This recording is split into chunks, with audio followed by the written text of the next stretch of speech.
আসসালামু আলাইকুম রহমতুল্লাহি বারাকাতুহু। Good morning. আমি ইতিহাস মন্ডল বলছি। এখন আমার হিসাব নিকেশ নিয়ে কিছু কথা বলতে চাই। আমি কয়েকটা ভিডিওতে ইনশাল্লাহ হিসাব নিকেশ নিয়ে কথা বলবো। এর আগের ভিডিওতে বলেছিলাম যে প্রতিদিন আমাদের যে লস্ট হয় পকেট থেকে যায় সেটা পরিমাণ 320 থেকে 25 কোটি টাকা। আসলে আর এর চেয়ে বেশি আমাদের চলে যাইতেছে। এর গ্যাসের কথা বলছিলাম। গ্যাস আমাদের আমদানি কোনো প্রয়োজন ছিল না। গ্যাস পারপাসে আমার প্রতিদিন 112 এবং সেটাও আরও বেশি। আমি শুধু স্পট মার্কেটের হিসাবে ধরেছি। গ্যাস, পাওয়ার প্ল্যান্ট, পোলট্রি, চাল চাল এবং আমাদের নাহিদ মিয়ার সে মোবাইল থেকেই কিন্তু প্রতিদিন 33-35 কোটি টাকা চলে যেতেছে। এবং সত্যি যদি হয় সেটা নাহিদ মিয়ার পকেটে নয়, তার অ্যাকাউন্টসে বা তার হেডে যে কোনোভাবে প্রতিদিন 2 কোটি টাকা করে তারা জমা হইতেছে। এবং সেটা এখন 300 কোটি বা 298 কোটি টাকা। যদি সে চালাক হয়, আর যদি সে বোকা হয় শুধু ওই 150 কোটি টাকার মতন তার হওয়ার কথা। এবং সেটা যদি না হয় তাহলে সে বুঝবে যে স্টুপিড, এবং স্টুপিড হলে তার ওখানে থাকার কোনো যোগ্যতা নাই। হিসাব নিকাশটি আসলে বেশ দুরূহ, যার জন্য আমার ভিডিওটা অনেকে বুঝতে পারে নাই, কিন্তু এটা হলো বাস্তবতা। দৈনন্দিন জীবনের যে আমাদের ত্রাহি অবস্থা, এটা কিন্তু হিসাব নিকাশের উপর নির্ভর করে চলতেছে। এখন আমাদের যে অর্জনটা সেটা কমপ্লিটলি ব্যর্থ হতে চলেছে। এখন এই মুহূর্তে হয়তো উচিত হবে ইউনূস সাহেবের দেশের চলে যাওয়া, কারণ ওনার সম্মান সারা বিশ্বে আছে। বাংলাদেশের এই নোংরামির ভিতর থাকা কোনো অবস্থাতে প্রয়োজন নাই। কারণ যারা আমাদের বিপ্লব এনে দিয়েছে তারাই এর সাথে নোংরামিভাবে জড়িত হয়ে পড়েছে। আমাদের ইনু, মেনন, কামরুল কাদের, এরা নষ্ট হতে সময় লেগেছে, যুগ বছর লেগেছে, কিন্তু এরা মাসের ভিতর শেষ হয়ে গেছে। এবং এদের উপর এখন লানত পড়া শুরু করবে। যদি এরা ভালো চায় দেশের, এদের পার্টি মেরে সব বাদ দিয়ে দেশ গঠনের জন্য এগিয়ে আসতে হবে। কারণ আওয়ামী লীগের সময় যে যতগুলো নোংরামি, যতগুলো খারাপি আমাদের প্রচণ্ড দেশটাকে তছনছ করে ফেলেছে, সমস্ত কিছু এখন বলবৎ আছে। বলতে গেলে সোনায় নয় 5 শিখা চলতেছে। এই ঠেকানোর জন্য এরা যথেষ্ট ছিল। পৃথিবীর শ্রেষ্ঠ পাওয়ার আমাদের হাতে এসেছিল এই ছেলেদের বিপ্লব নিয়ে। এবং এখানে আর একটা কথা না বললেই নয়, এই বিপ্লবের ক্রেডিট শুধু এনাদের ছেলেদের নয়। এই বিপ্লবের ক্রেডিট 80% আমি মনে করি বিএনপির, এবং তার 50% হলো সানিয়াতের এবং সানিয়াতের মায়ের। এবং সমস্ত ওই সানিয়াতের মা যেরকম, এরকম বহুত মহিলা দেখেছি, তাদের যে স্পিরিটটা, তাদেরকে আমরা নেতাকে বানাই নাই, মানে উপদেষ্টা বানাই নাই।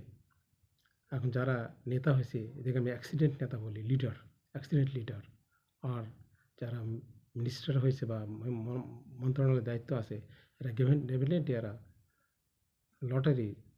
লটারি ভাগ্য তাদের। এখন আসল কথায় আসি, হিসাব নিকেশের যে কথা বলছিলাম। দেখেন, ফজল কবির খানকে এখানে দেওয়াতে সর্বনাশের একটা মূল কারণ আমাদের ব্লিডিংটা ঠেকাতে হবে। গ্যাস থেকে যে প্রতিদিন 112 থেকে 15 বা 150 কোটি টাকা চলে যেতেছে, পাওয়ার প্ল্যান্টে লস হইতেছে। এই ব্লিডিং যদি না ঠেকাতে পারি তাহলে তো উন্নতি কোনো অবস্থাতে আসবে না। আর অর্থনীতির ব্যাপারে বলতে গেলে দেখেন, ব্যাংক সর্বনাশ হয়ে গেছে। যে 15টা ব্যাংকে তো অলরেডি বন্ধ করে দিতে হবে। 22,500 কোটি টাকা দিয়েছে ব্যাংক চালানোর জন্য। নষ্টামির এক শেষ। এই হাসান মনসুরের চেহারা কিন্তু শুকিয়ে গেছে। উনি জানেন এটা কোনো অবস্থাতে সম্ভব নয়। যার জন্য স্টুডেন্টরা যদি এদিকে না আগায়, তারা যদি পার্টি নিয়ে ব্যস্ত থাকে, তাহলে আর দেশকে বাঁচানো যাবে না। হয় তারা থাকবে, না হয় ইউনূস সাহেব চলে যাবে। এবং এটা আমাদের জন্য সম্মান, এটা আমাদের জন্য বেশি ভালো হবে। কারণ প্রতিটা ক্ষেত্রে যে অবস্থা চলছে, কোনো অবস্থায় আমাদের রেস্কিউ করার কোনো সমস্যা নয়। এরা যদি না আসে, এদের উপর লানত পড়বে। আগে আমরা দেখেছি নবী আলাইসাল্লামদের যুগে তাদের অনুসারীদের উপরে কিন্তু আল্লাহ লানত পড়েছে।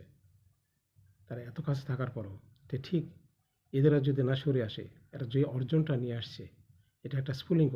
বিশ্বের সেরা পাওয়ার ছিল আমাদের হাতে, সেটাকে ধূলিসাৎ করে দিচ্ছে শুধু এই কিছু মলমূত্রের খোঁজের জন্য।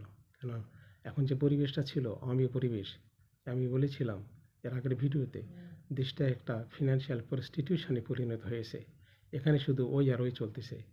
যে চেয়ারগুলো, যেটাখানে পাওয়ার আছে, সেখানে নোংরা পরে মানে কী বলবো আর কি, শুকুরের বিষটা মাখানো, সেই চেয়ারে নাহিদরা বসতে পারে না, আসিফরা বুঝতে পারে না।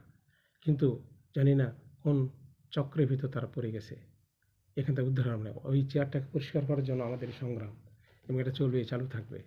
তো প্লিজ সমস্ত পার্টি বাদ দিয়ে আমরা যদি দেশ করার কাজে আত্মনিয়োগ করি, তাহলে কিন্তু আমরা বাঁচতে পারবো। কারণ এখনও খেয়াল করে দেখুন, পেট্রো বাংলা চেয়ারম্যান জনেন্দ্র আছে, সর্বনাশের মূল কারণ। আবার এমানুল আহসানকে দেখলাম, উনি উনি আছেন জ্বালানিতে আছে, সর্বনাশ ইনাদের হাত ধরেই কিন্তু সমস্ত সর্বনাশ চলছে। এখন ওনারা কীভাবে থাকে, এইগুলো যদি এখনও ট্রিটমেন্ট না করা হয়, তাহলে কিন্তু রাজনীতি করা সমস্ত উল্টে হয়ে যাবে। ধর্ম নিয়ে কিছু লোক লাফালাফি করতেছে, দাড়ি টুপি আল্লাহরা, হ্যাঁ, এই 15 বছর তাতে লাফালাফিতে আমরা দেখেছি কোনো অবস্থায় গেছে। এখন যদি সবাই একতা না থেকেই, তাহলে এই দেশকে কিন্তু আর বাঁচানো যাবে না। তো প্লিজ এখন আমাদের এই গ্যাসের যে দুর্নীতিটা, চুরিটা, সেটা ঠেকাতে হবে। পাওয়ার প্ল্যান্টের দিকে দেখতে হবে, পাওয়ার প্ল্যান্টকে গ্রেড করে নিয়ে এসে কয়টা ভালো আছে কয়টা মন্দ আছে। তাছাড়া যে সামনে যে সামার সিজনে আসবে, মানুষ তো লোডশেডিংয়ের জন্য রাস্তা নেমে পড়বে, লিগ্যাল অবরোধ করবে, তখন ঠেকানোর কোনো আর উপায় হবে না।